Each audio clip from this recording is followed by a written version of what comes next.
Il n'y a qu'un seul islam. Il n'y a pas l'islam de France, l'islam du Mexique, l'islam des Inuits. Il y a un islam, point. C'est une idéologie.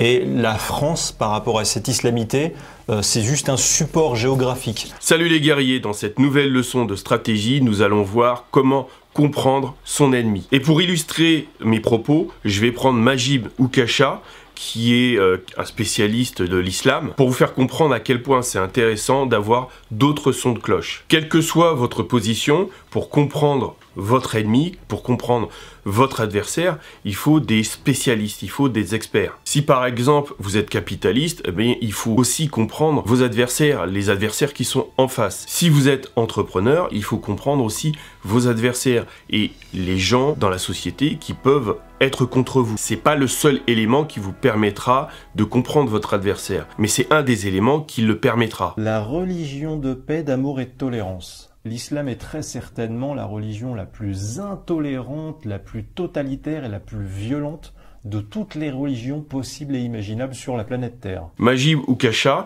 est un youtubeur, un écrivain, un auteur. Il a écrit « Il était une fois l'islam » et c'est bien parce que ça donne un autre son de cloche par rapport à la religion musulmane. Et en fait, en écoutant les deux parties, ça vous permet de comprendre beaucoup mieux différents aspects de la religion. Là, je prends pour l'islam, ça peut être valable pour n'importe quelle religion et n'importe quel élément dans notre société. Il ne faut pas seulement l'écouter lui, mais écouter aussi ses adversaires. Ça permet d'avoir un point de vue plus global. Pour lui, son objectif, c'est de faire comprendre la religion, sa religion, aux non-musulmans et d'aider les apostats, c'est-à-dire ceux qui sont sortis de l'islam. Je vous mets un petit extrait de l'interview qu'il a donné à TV Liberté pour mieux le comprendre.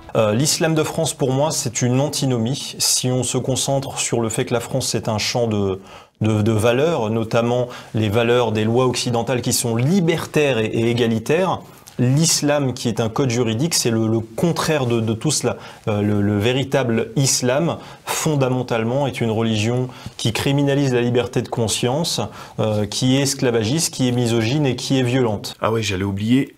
Hop. Ouais, là c'est mieux. Lorsque vous avez un ennemi, il faut le nommer et le personnifier. Et je sais que, par peur de l'amalgame, ou par peur de la censure sur les réseaux sociaux, on a du mal à nommer les choses. C'est beaucoup plus facile de parler comme ennemi de l'État islamique, et surtout ça fait oublier tous les autres ennemis, tous ceux qui sont en costard-cravate et qui nous polluent autant la vie. Et surtout en France, en Europe, c'est difficile de nommer son ennemi. Vous aurez du mal à nommer vos ennemis parce que on est dans une atmosphère de culpabilité, de victimisation, que si vous allez à contre-courant, vous allez être stigmatisé. Et ça, que vous soyez asiatique, noir, blanc. J'ai fait certaines vidéos, on m'a accusé de racisme ou de trahison dans d'autres vidéos. Et nommer ses ennemis, ça permet d'être moins naïf au niveau, par exemple, économique. On est dans un monde libéral économiquement et il faut pas être naïf. Les écarts de compétitivité des entreprises, elle n'est pas due à de la magie. Vous regardez par exemple les vidéos de business, ça représente la partie naïve, la partie lisse du monde économique, la partie bisounours du monde économique. Ils vous parleront pas de dumping, ils vous parleront pas des entreprises qui sont subventionnées par les fonds publics, ils vous parleront pas de protectionnisme déguisé, par exemple aux États-Unis, ils vous parleront pas de l'espionnage organisé par les États, de l'espionnage industriel, du rachat des entreprises stratégiques qui sont dépouillées pour servir les desseins d'autres pays. Je vous rappelle que le monde devient de plus en plus identitaire. Ils ne vous parleront pas des opérations de déstabilisation, etc. Et c'est avec cette mentalité que je vous demande d'essayer de comprendre vos ennemis. Là, je vais vous mettre l'avis de Majib Oukacha sur l'islam en France. Ça vous permettra de comprendre certaines choses. Le deuxième souci, en fait, aveu de cet islam de France, c'est tout simplement que l'islam pose problème en France, ça se vérifie. On a beau être un pays laïque, au quotidien en France, l'islam, en fait, comment dire, il est dans l'actualité absolument partout, dans tous les domaines de la vie sociale. À l'école ou dans les enseignements, le contenu des enseignements scolaires, dans la rue et dans l'espace public, avec les voiles ou les longues barbes des employés dans l'administration, les petites filles voilées, la burqa, les prières de rue, dans le monde de l'entreprise, dans la cantine, dans la problématique terroriste, dans la problématique de l'immigration légale ou illégale, dans la souffrance animale, si bien en fait que voilà, pour moi, l'islam de France, c'est un enjeu dont les politiciens sont obligés de se saisir. Sa prise de position sur l'Aïd el-Kébir était intéressante. Je vais vous passer l'extrait. C'est intéressant parce que, en fait, les infos qu'il donne, bah, je les connaissais pas. En France, il y a des lois très claires. Soit on respecte la loi, soit on respecte pas la loi. La loi dit, et la loi européenne aussi dit, qu'il faut que l'animal soit étourdi. Or, le rite islamique de l'abattage halal, c'est l'animal ne doit pas être étourdi. C'est le Dieu des musulmans lui-même qui le dit dans le Coran. C'est comme ça. L'animal ne peut. Et là, en France, il y a une exception qui est faite chaque année par les pouvoirs publics. Qui, pour moi, c'est illégal. Qui font une exception à cette période-là. Ils autorisent des abattoirs qui sont certes pas clandestins. Ça, c'est l'argument purement technique du CFCM. Voilà. Et le jour de l'Aïd el-Kébir, effectivement, il y a des abattoirs temporaires qui se mettent en place et où on égorge des animaux, des moutons, dans la souffrance la plus totale. Ils ne sont pas du tout étourdis. C'est clairement illégal. Mais il faut que nos politiciens prennent position là-dessus. Et moi, je me pose la question de savoir si... c'est pas aux politiques, puisque tu dis toi-même que la loi est là. C'est donc pas aux politiques de prendre... Non, la loi toute l'année, elle ne le veut pas, mais des politiciens et des élus locaux et des pouvoirs publics font des dérogations qui ne devraient pas exister. Il y a très longtemps, quand l'adversaire perdait, quand votre ennemi perdait, eh bien, son territoire était annexé. Et aujourd'hui, les nouveaux territoires, ce sont les parts de marché. Donc le terrain de confrontation et vos ennemis ont changé. Nos ennemis ont changé. Les modes d'attaque, les modes de guerre ont évolué. Sur Internet, par exemple, c'est très difficile de savoir qui vous a attaqué. Par exemple, suite aux élections présidentielles aux États-Unis, il y avait l'histoire des hackers russes, mais ils n'ont pas été capables de donner des preuves. Ils n'ont pas pu condamner Trump pour ça, parce que il fallait donner des preuves, et ils n'en avaient pas. Nos amis d'antan peuvent être nos ennemis d'aujourd'hui, parce que leurs valeurs sont contradictoires avec les nôtres, et que les ennemis qui étaient très loin avant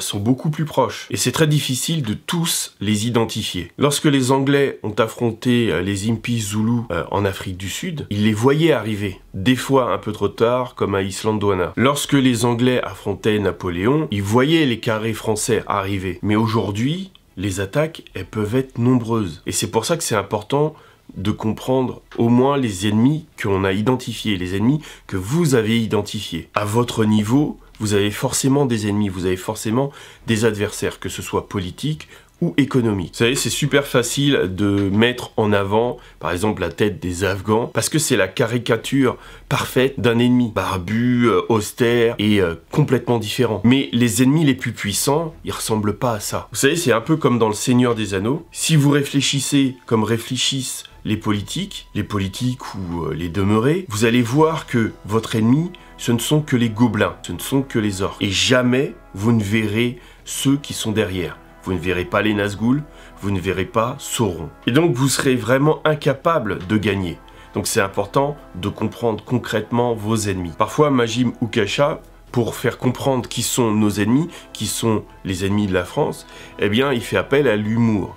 Je vais vous mettre 2 minutes de sa vidéo sur les racailles. Et je vous conseille par la suite d'aller voir sa chaîne, elle est intéressante. La racaille, de son nom latin Racaium niklapolis, est une sous-espèce d'Homo sapiens kebabovore directement embranchée au genre humain. Si l'apparition des premières racailles est difficile à dater précisément, on peut néanmoins observer que cette espèce qui s'est multipliée partout en France au début des années 80 a besoin du laxisme judiciaire pour émerger, vivre et proliférer sur un territoire. Ainsi, la racaille se fait rare dans un pays comme la Chine, où quand vous interrompez un policier qui était en train de vous parler, même si vous l'interrompez par inadvertance avec un éternuement, eh bien ce policier a quand même le droit de vous tirer dessus. Et si par malchance vous en mourrez, la facture de la balle est même envoyée à votre famille. Je vous ai dit au début de vidéo qu'il aidait aussi les apostats, ceux qui ont quitté l'islam, il les aidait dans leur démarche. Par exemple, dans sa vidéo sur comment annoncer à ta famille que tu as quitté l'islam, voilà, il a fait une vidéo, je vous mets un court extrait,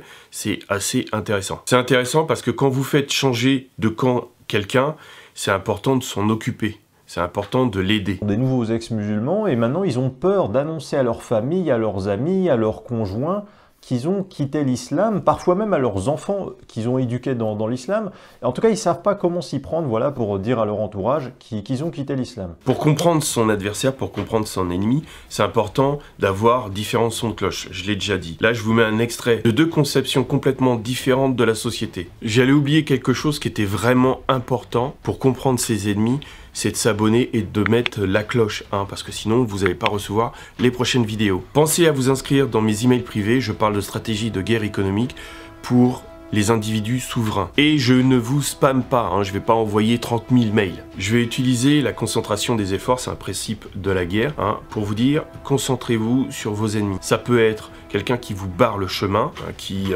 est contre vous secrètement ou ouvertement. Ça peut être des valeurs, ça peut être des idées, ça peut être une organisation. Et n'écoutez pas les bisounours qui vous disent que tout le monde peut vivre ensemble, que l'on n'a pas d'ennemis, qu'il suffit de baisser la garde, que tout le monde vive dans un monde de paix et d'amour. Ce monde-là, pour moi, il n'existe pas. Ne comptez pas là-dessus. Nous avons des ennemis, vous avez des ennemis, j'ai des ennemis. Identifiez-les, concentrez-vous sur eux. Soyez radical dans vos différences. Parfois, il faut éviter le conflit par une stratégie indirecte. Et des fois, il faut y aller. Il ne faut pas avoir peur d'entrer dans le clash, d'entrer dans le conflit. Cette vidéo, elle va forcément être mal interprétée. C'est pas une attaque sur l'islam, c'est le fait de comprendre ses différents ennemis. Ça aurait pu être les racistes, les antiracistes, les capitalistes, les communistes. Le but pour vous, c'est de comprendre vos adversaires. Et le fait d'avoir un expert qui vous explique la différence entre vous et les autres, c'est bénéfique. La prochaine vidéo va être une vidéo annonce. Ça va être très intéressant pour vous parce que ça va vous permettre d'évoluer. Les ancêtres protègent, serrez les rangs et restez unis.